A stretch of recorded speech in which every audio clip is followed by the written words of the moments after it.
So who will be, in your opinion, the CEO, Bob Iger, of Disney? Who will be his successor, in your opinion? Is it Dana Walden or someone else?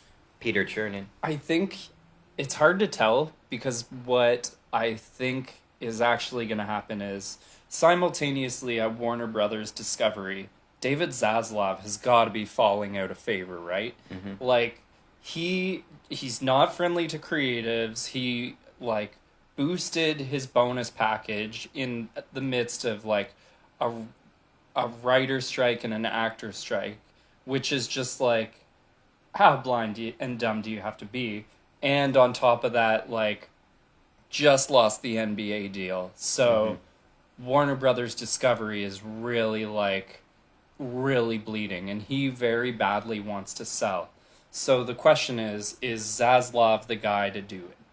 The answer is the board is gonna the board's gonna kick him out, and what they're gonna do is I think they're probably gonna steal somebody from Disney who is looking for that next job, and then whatever, like Iger will just have to adapt to whoever's left.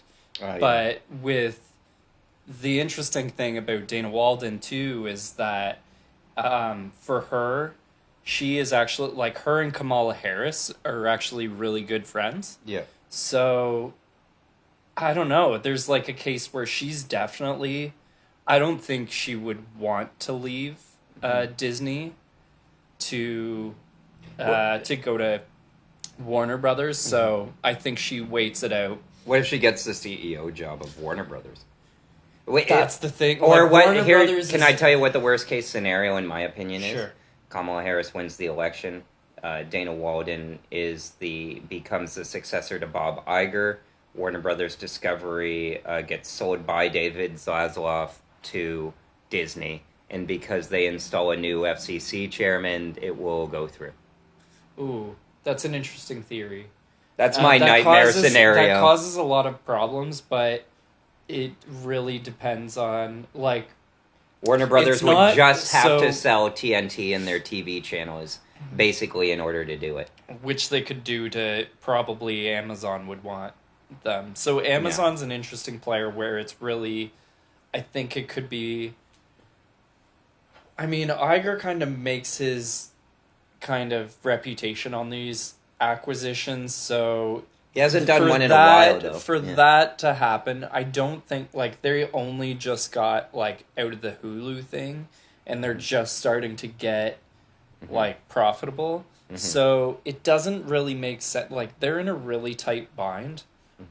Well, not really, because they're Disney, but I mean, it would be too much for them to take on. Yeah. However, Comcast probably could then. It could be with Paramount now being owned by Ellison. Skydance, yeah. Yeah, so Ellison having the backing of like Oracle and basically deep pockets, they're acquiring Paramount, and then could you imagine if Paramount was like, you know what, actually, like, either A, we want to beef up our streaming offering and we will absorb the HBO brand and bring those back in-house, and then either maybe the two of them do a joint streaming platform or something like that.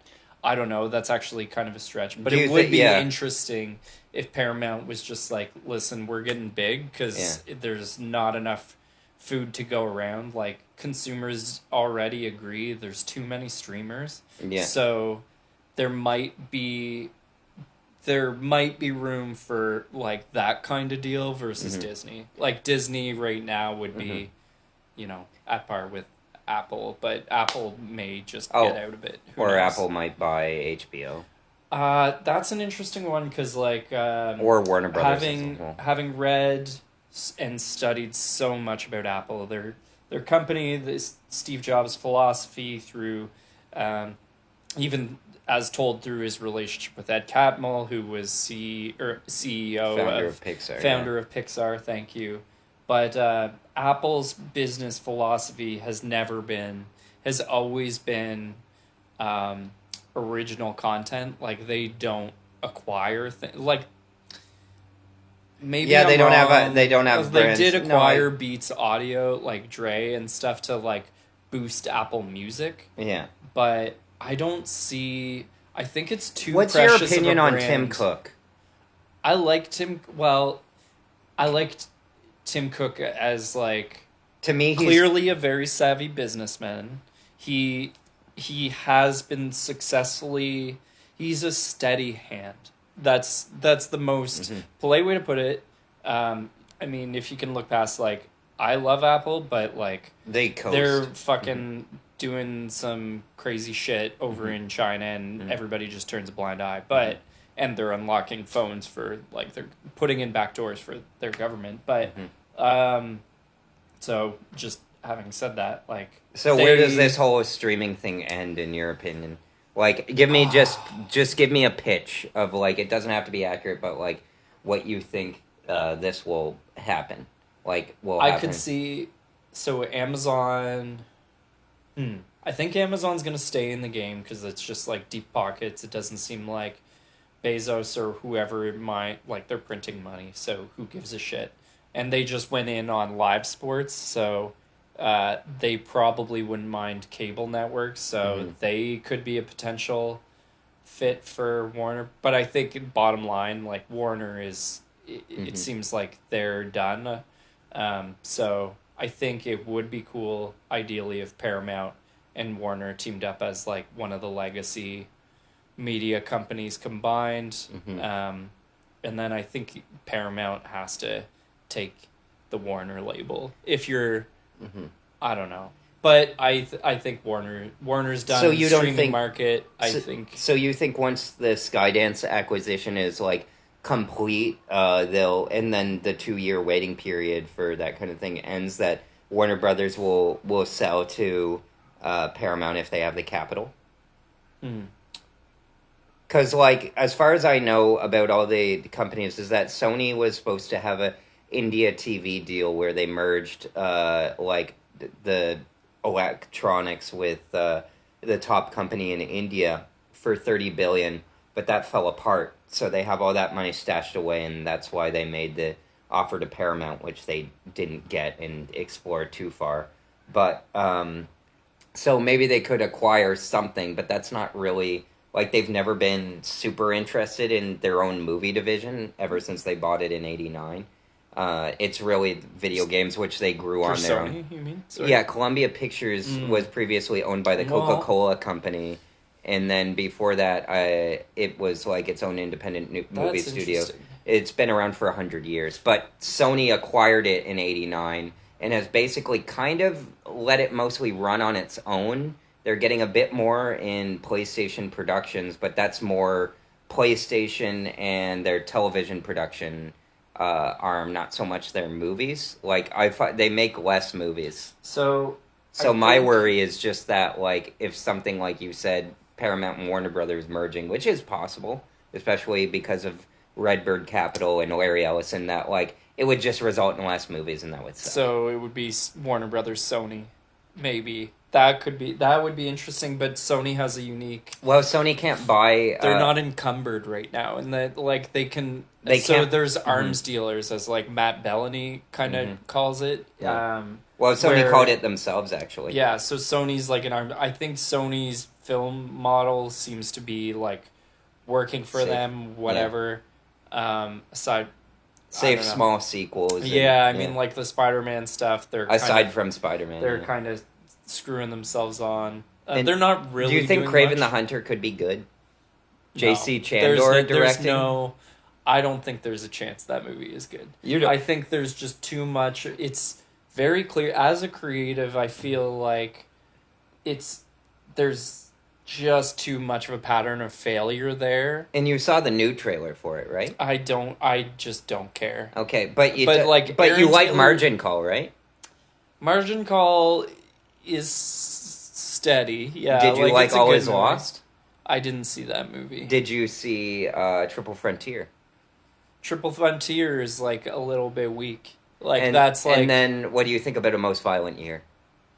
it's fine. Yeah. Like I think it's, So none of that will translate to Craven, really, and no. it'll just be yeah. So I don't think that's got a shot of being good.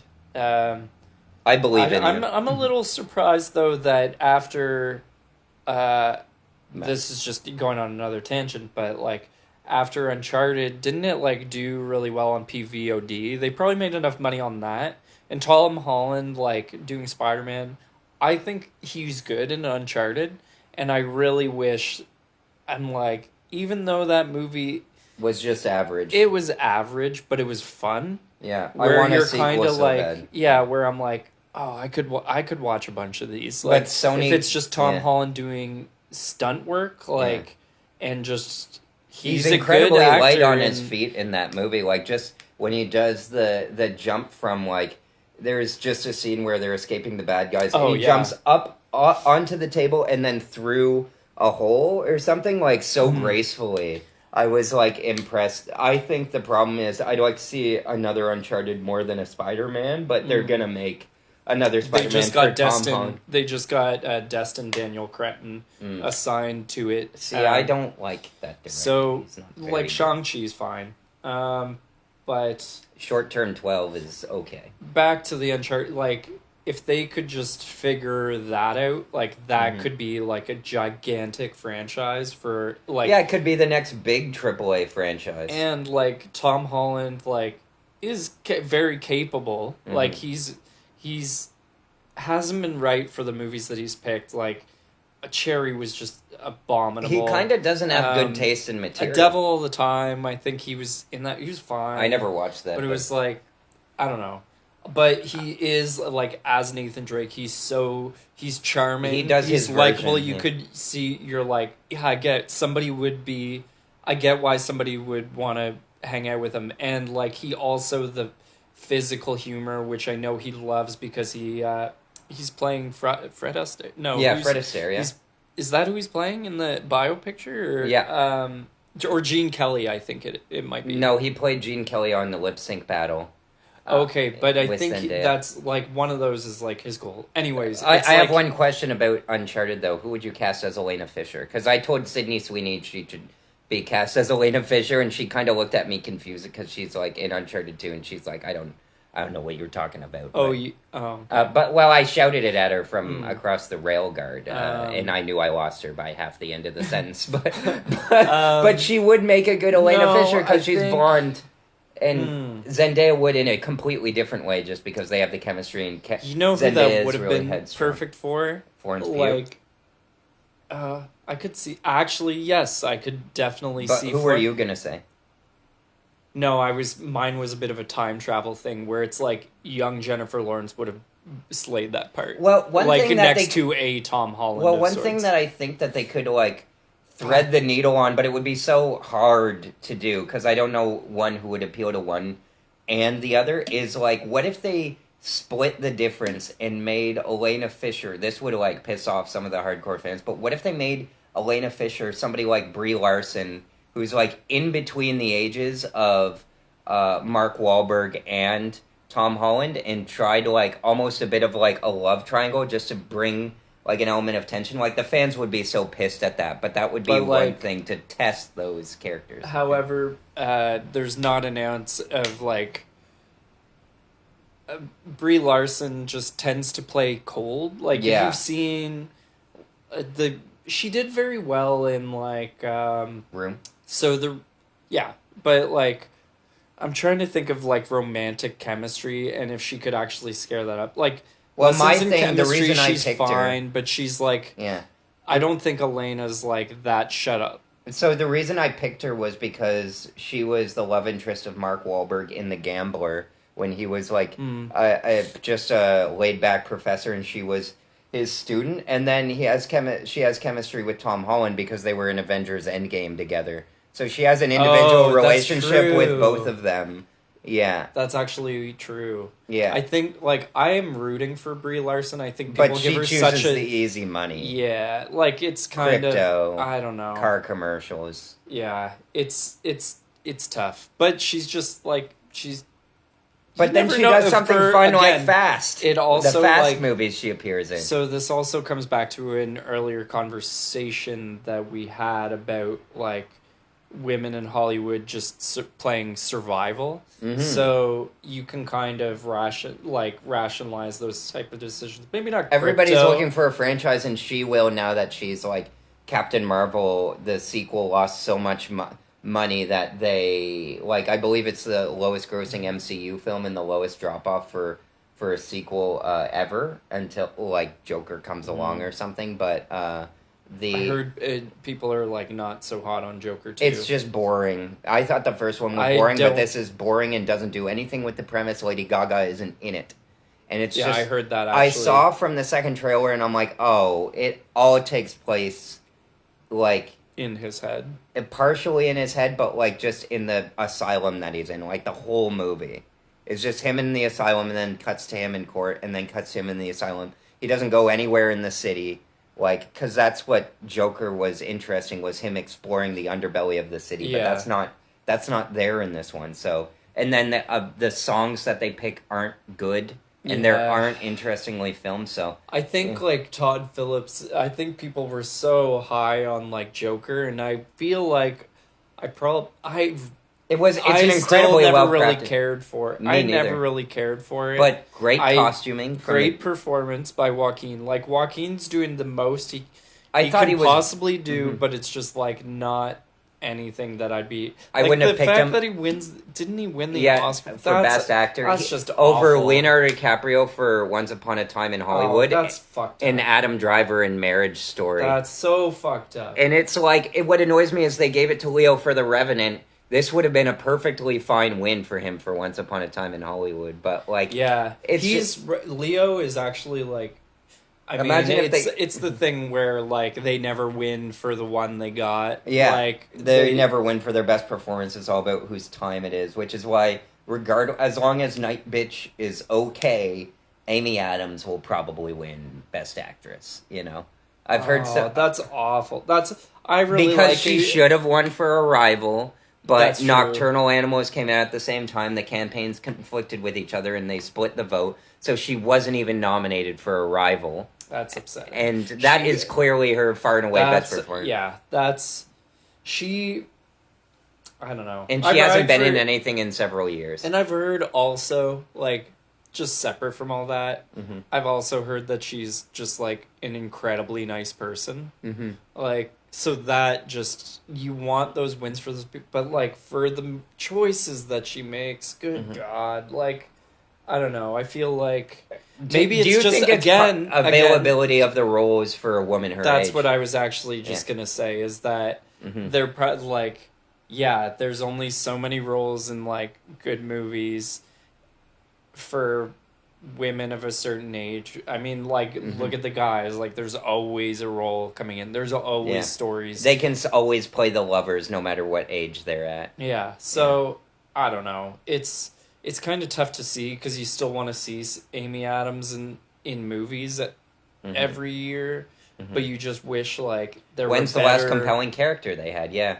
Because it's like, my problem is, you know, people talk about actors being wasted in films. I don't think that's like a thing, because they always like choose the role and they, you know, get paid, and that's just actors can do very unglamorous work. I think that the main thing is just that, well, I don't know. Yeah, I guess people do get wasted in films, but like, you know, it's... Yeah, I don't think about Oppenheimer just wasting, like, Florence Pugh. I think Florence Pugh... I don't have an issue with Florence Pugh in that movie, because she didn't really necessarily need to fit... Like, there's so much on Oppenheimer. She didn't necessarily need to fit into the film. Character I think Emily Blunt is wasted in Oppenheimer, because Kitty Oppenheimer is, like, the most significant person Oppenheimer knows, and her trait is that she drinks. So that's, like... disappointing. She like more time is spent, I felt, or had more of an impact with Jean Tatlock than because like the big scene between Kitty and Robert is them talking about Jean Tatlock in the thing when she gets brought up and Emily Blunt sees her, sitting naked as like a metaphor for him being stripped on the stand and stuff like that, and all of his stuff being. But like, yeah, it's like actors get wasted, thus they have to be more secure about their roles and choose the easy money, leading to like okay stuff that people see but have no lasting impact. And it's just like, okay, if they're all going where the money is, where does this all end up? Because it's like, there's only so many companies that can be absorbed. And even with Microsoft, it's like with the Xbox division, they made those acquisitions because it's like, if you don't do this and turn significant profit out of this division, we're shutting you down. Because it's like they're the most valuable company in the world, but if we're spending billions and it's not making money, that's why you're seeing the downturn in Apple TV and Netflix spending less. So it's, where's it going to go? It oddly comes back to like the presidential election. Because it's like... Well, you kind of went off the rails from, like, Emily Blunt into this, but... Well, Emily Blunt goes where the money is. She's always been in big money moves, so where's the money going is the question. Now that streaming is going down and we're post-strike, what does that mean for the industry? Like, we're talking about consolidation. None of us really want it. Like, we want these companies to survive on their own. But nobody knows what's going on, Yeah, like, how much longer do they have? Because, like... Or even what works now. Apple pulls the plug, and they're always questioning the commitment of these tech giants, right? Like, if Apple just all of a sudden, like, screws up the market and the bidding system for... like movies and throws the speaker is at the bottom. Like, well, now you're gonna have to cut it. No, it's fine. Anyways, I don't know. Apple could pull out altogether, and they bid crazy amounts of money for these movies, and no one could compete. I mean, granted, like they got the Killers of the Flower Moon. They gave Napoleon, Scorsese. They gave like auteurs money to do everything they wanted to do on their own without any oversight, and they did it and did not succeed. Well, you heard Matt Bellany talk about like how he's like he doesn't think because they got Oscar nominations that they regret. They don't regret Napoleon. They got 3 Oscar nominations. They don't regret Killers of the Flower Moon. Got so many Oscar nominations and gave them like respect in the industry. They regret spending on Argyle. Yeah, which was such a bomb. Wolves and like all these movies that are like instigators that are like. Well, I'm sure that one was like cheap. It wasn't very good. You saw it, didn't you? No, I didn't. I didn't bother with it, but like. They could pull it out, but at the same time, they've got... What's going to change the game is whether or not F1 can do what everybody thinks it can do. I won't be surprised if, in the lead up to it, something comes out about Brad Pitt, or they resurface like things with him and Angelina Jolie. But anyway, do you think anything will come out during Wolves about Brad Pitt, or do you? No, I think the movie's already like kind of dead on arrival. So so people should say if you're looking to take down Brad Pitt, save your juice for F1. Yeah, when there's more at stake. There's gonna be so much at stake, and it's Apple, the most expensive film ever made, I think. Something like 600. Wow, 600 million is I don't know. There's been wild rumors. I've heard 300. But like the trailer looks incredible, and it does have potential to be like not quite Top Gun, because I don't think the odds are the story. Well, being the there. song selection wasn't that good because they didn't have Tom Cruise picking it, I guess, because they chose Sympathy for the Devil or something in the trailer for F1. I don't know. No, it was We Will Rock You by Queen. I thought that sucked because I think of A Knight's Tale. You can't use a song that's in a movie if it was in another movie. That's just my opinion. Like, because then you're like not making it synonymous. Or if it's long enough, like because it's like Black Skinhead for Wolf of Wall Street. So exactly. Did you see Deadpool and Wolverine? Right. Yeah, and Bye. They made it like pretty much Yeah, and it's like, when was Bye Bye Bye in another movie? I don't I actually don't remember. Yeah, Yeah. so they made it work, and it's like, now people will watch Deadpool and Wolverine and think of Bye Bye Bye. Iris from the Google Dolls, when Matthew McFadden drops that F-bomb, and what is Deadpool say? It's like, she has risen, baby girl, or whatever. That song was made for City of Angels, but if you watch City of Angels, which nobody did, although if you... It's not in it. No, it is in it for like 30 seconds in like the most insignificant scene. Although, tip, if you run into Nicolas Cage and shout City of Angels, he will talk to you, because not enough people talk to him about that movie. It's the only movie our mom liked him in. But like, it uses that. It even uses the Avril Lavigne song that I like. Like, Sean Levy is very good at choosing songs. It was specific to, basically, I felt personally targeted by a lot of these songs, where I was just like, it's great they made it for like, us. We're old enough that now movies are like using our nostalgia childhood. Yeah. Where it's like, oh fuck, they're coming for us. And I felt Barbie was the same way. Does it make you feel bad? Barbie was sick. Does it make you feel bad in any way of like Barbie? I mean, it's not quite a children's film, but I thought, like, I feel bad that it was made for me and not like 7-year-old girls. Like, our generation is hogging it, because I noticed there's a lot of stuff now being made that's targeted for us, because we go to the movies more than probably any generation. That's true.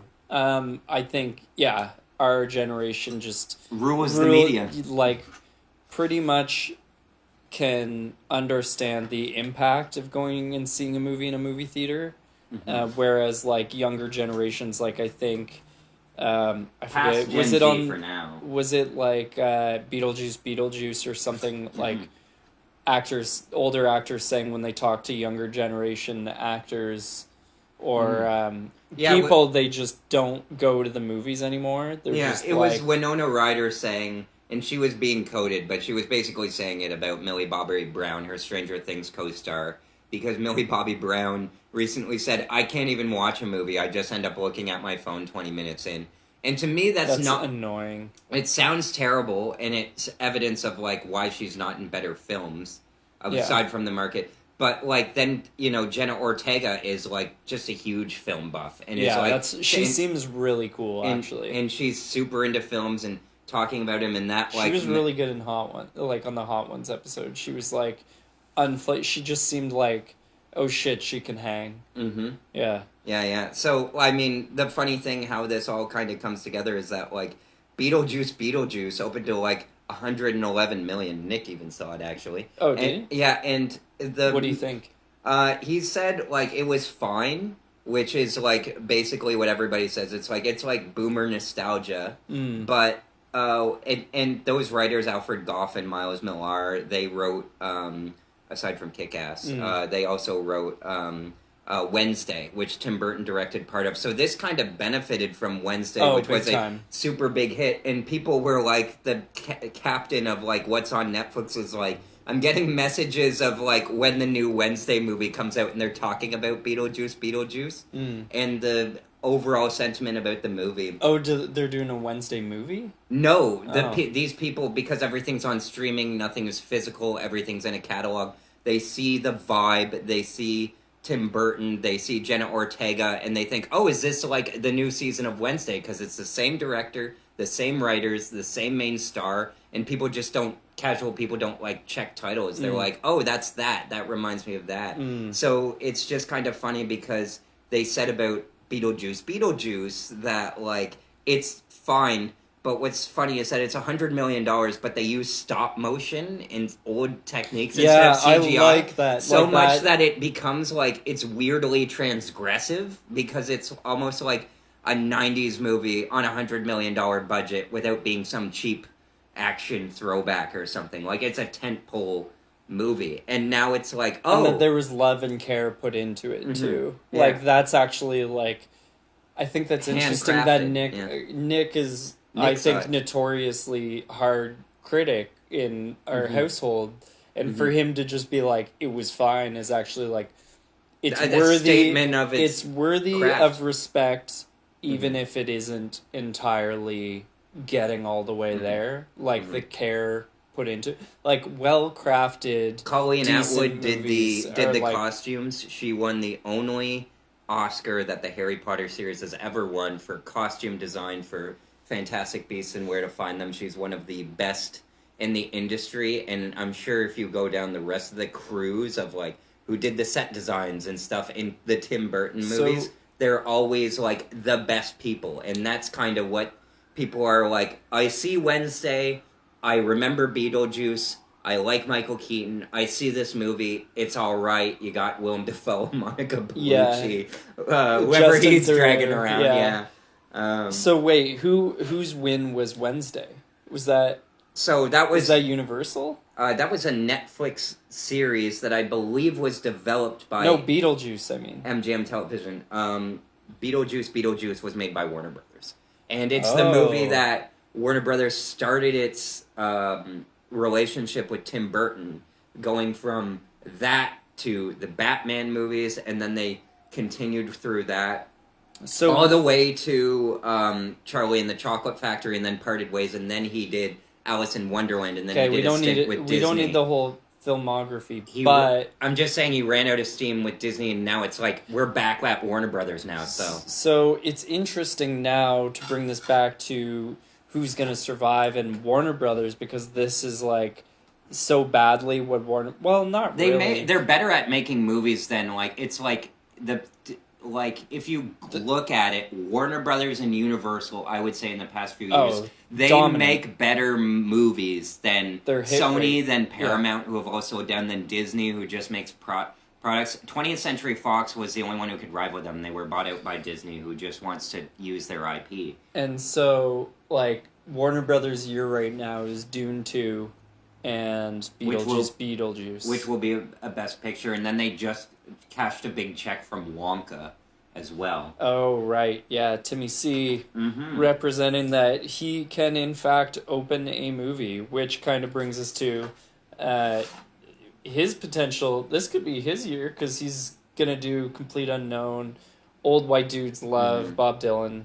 I think people love Timothy Chalamet. It might actually he'll bring lots of boys closer to their dads. It's kind of funny because it's like James Mangold basically redoing Walk the Line after Walk Hard has been made as like a parody. So people are like, is it passe? Bob Dylan already had I'm Not There made about him, which starred all those people, but like, are the Oscars just gonna kind of like eat it up, or is it gonna come and go in a flash? Because it's being made under the gun now. It just finished filming a few months ago. It's a race to finish it before the year's end. So that's like the balls are up in the air on because what movies are going to there's be. like you can find a completely different movie in the edit, and to not have that time, you would have to bank on Mangold knowing exactly what he wanted and not screwing up the third act, which he does for almost he every doesn't movie. Really end thing like Logan was Endings are Logan hard. loses a little bit of steam. Yeah, and most of that is because of Scott Frank's script and Michael Green's script. Which, Scott Frank's dope.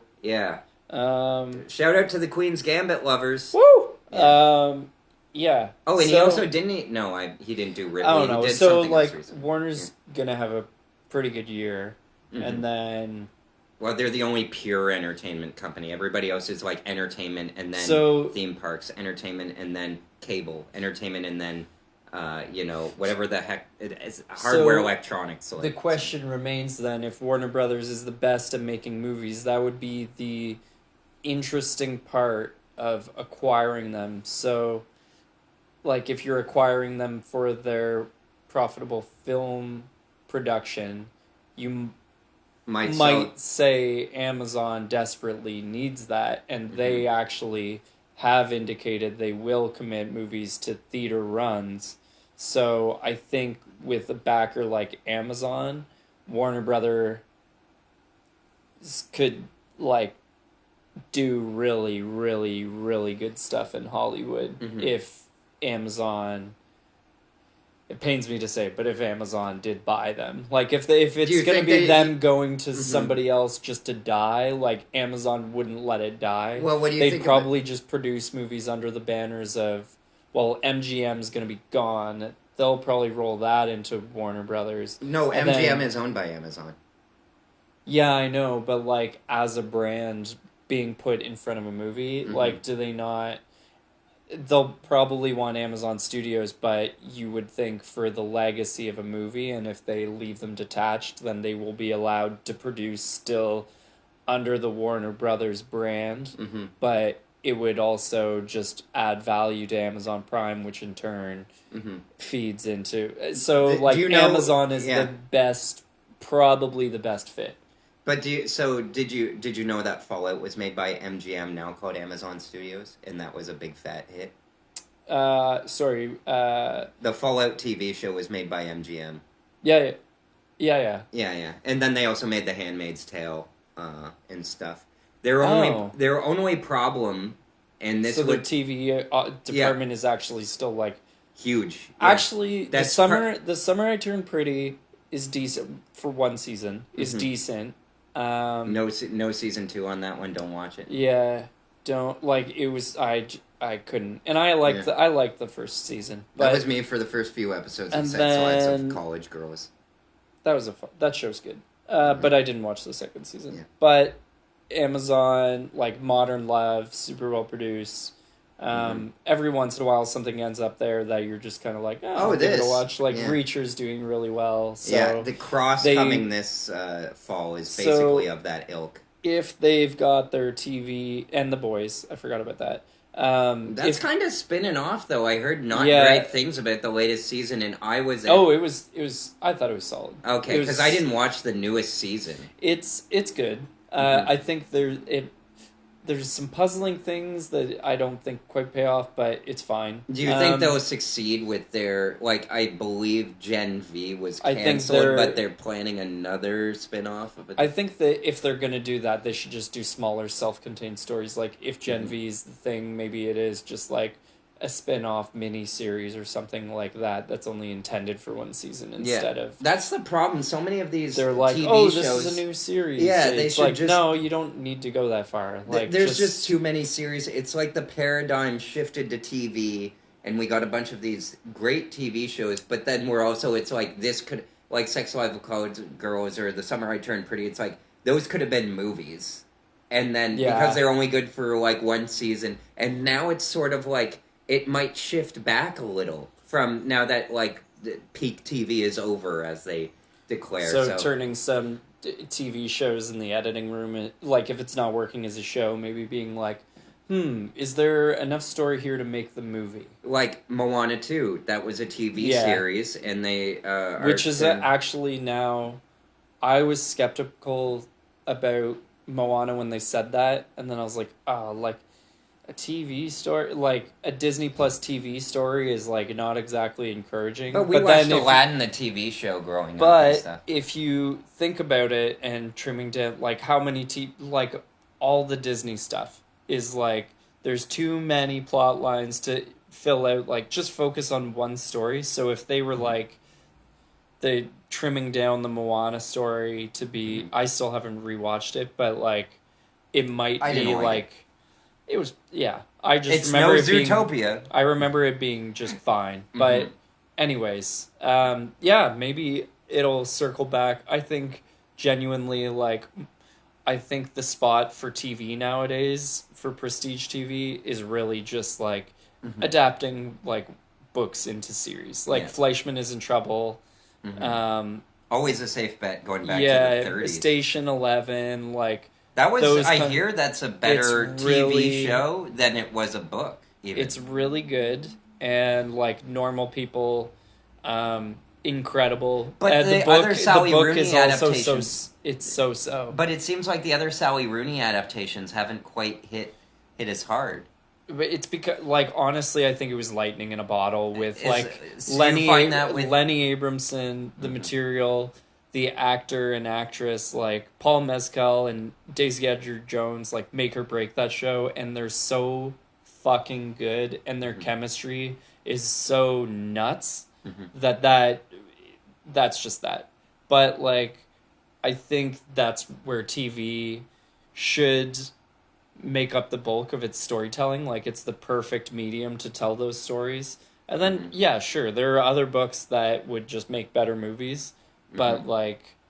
I don't know. So let me ask you this to end it all off: is just that, do you think it has been a good year? Like 2024 has been like kind of sneakily a good year because it starts off. The only thing I remember was the Oscars being like surprisingly great, and all the movies nominated, they pretty much got all of them right. We had the Olympics over the summer; those were pretty good. Yeah. We've had a lot of like Good decent stuff that has happened that has been good. I mean, the movies haven't been so great, but like the entertainment as a whole, I feel like there's something. There's new energy, like people. I think it's like finally it feels like the world is kind of Coming back together after to normal after COVID, after all these years. Yeah, it's the one thing that like everybody in the world experienced at the same time, and like a shared experience that everybody has. Everybody's coming out of it. It's been a couple of years. We're kind of still finding things are shit, but we're finding our footing, and it's a little bit more optimistic. Part of that is also like potentially the American election just being like, oh, thank God, like maybe it'll still be okay. Like people are finally, the vibes are good. Yeah. That's essentially like the entertainment itself, like to your point, like the Olympics, like from what I understand, also like huge success for NBC doing that on Hulu, like Peacock, sorry. Yeah. Hulu's now Disney, but like that the Olympics had so many great moments. Yeah. You're right. To be completely fair to you, though, I don't think that they've I still think they're having trouble selling the 33% stake back to Disney because they have constant assessors like explaining how much it's worth because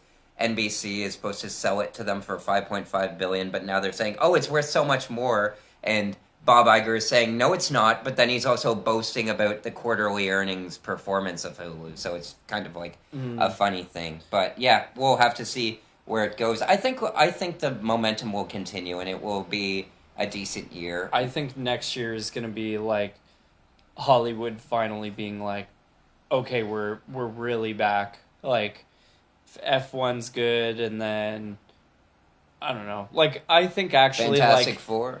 Fantastic Four needs to be good. And then even Superman Legacy, I'm looking for. Superman Legacy. Even this year, like, so maybe this is where it could cap off, is like this year, in a short span, just popping off Moana 2, Gladiator 2, and Wicked.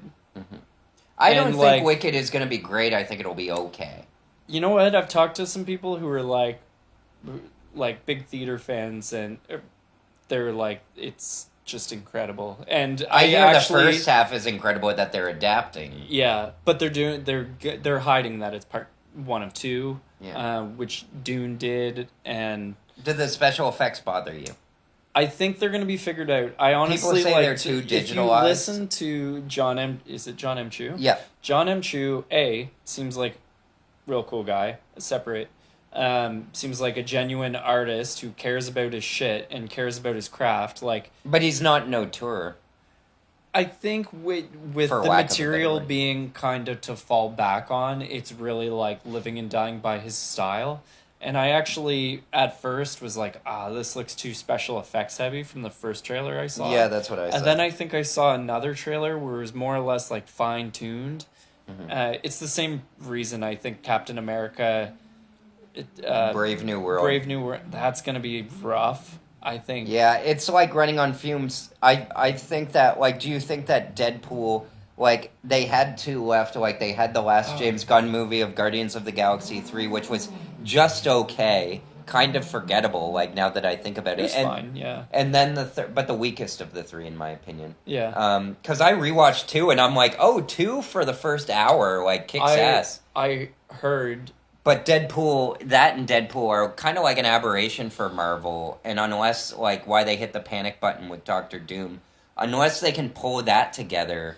Or if they don't make the Fantastic Four work, I think it's they're dead in real and trouble. And then they'll backpedal into basically taking all of the characters from Deadpool and just plugging in the existing 20th Century Fox characters into their own pocket. MCU officially and using that as the momentum, but that also puts them into a corner again. Yeah, like they're also like considering, or like Ryan Reynolds is really trying to make Channing Tatum's Gambit movie happen. I don't think... And another Blade movie, so we can reprise his Blade role too, because that's what Ryan Reynolds mentioned. He's like, I think Wesley Snipes needs his kind of Logan Blade movie. Mm-hmm. Yeah.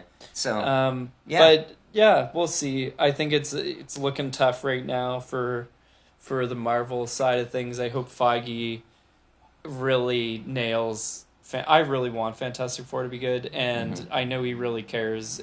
And the X-Men's going to be the center of their new universe, anyways. So till you're 90. Yeah. So they'll probably just do less of those side characters like Captain America and stuff, and maybe have them show up ultimately in X-Men movies, which are going to be their new Avengers movies. Are there any Marvel projects now that Deadpool is out and was a success that you're genuinely looking forward to? Because Deadpool 3 was kind of the last bullet for me. Like, I'll be interested to see Avengers, but like Fantastic Four, I'm sure that will be okay, having their TV director do it. I think the one that I really, really want Fantastic Four to be good, but I don't have that sort. I really would love Daredevil Born Again to be good, but it also, judging from the details I've heard, it just feels overstuffed. Like they're just trying to do way too much. They had, but then a good again, thing it's going. A series, so maybe it is. They've also got John Bernthal back, so John Bernthal. When did he show up? Oh, we know he's going to show up in like something. What is it? Thunderbolts, maybe, or what? Oh, that'd be sick. And my prediction is Thunderbolts. The asterisk just is because they're going to name it Dark Avengers. Yeah, and then fans are going to lose their minds. That's one that could be a Star Wars. It's going to be Star Wars level fandom, I think, for Marvel, where it won't have the same appeal that it did when they were doing Avengers, but it'll be like Star Wars level where it's like consistently bringing in decent money. So my thing is this, though, is that Nick Fury is like the Avengers and the anti-Avengers is Julia Louis-Dreyfus, and I just don't think that a Baroness character, I forget what her name is. Allegra de Fontaine or something. Yeah, like that. I don't think she really works as a character. She's in the wrong kind of like they got her to play funny, but they don't give her anything funny to say or do. So I'll be curious to see how that works out for the movie. But it's like we're kind of in the middle of a paradigm shift for the industry, and I feel by the end of the year we'll have some answers, and that's when we'll get back to you. Mm-hmm. Yeah. So thanks, Sam, for coming on my FilmGamer podcast. Happy to be here.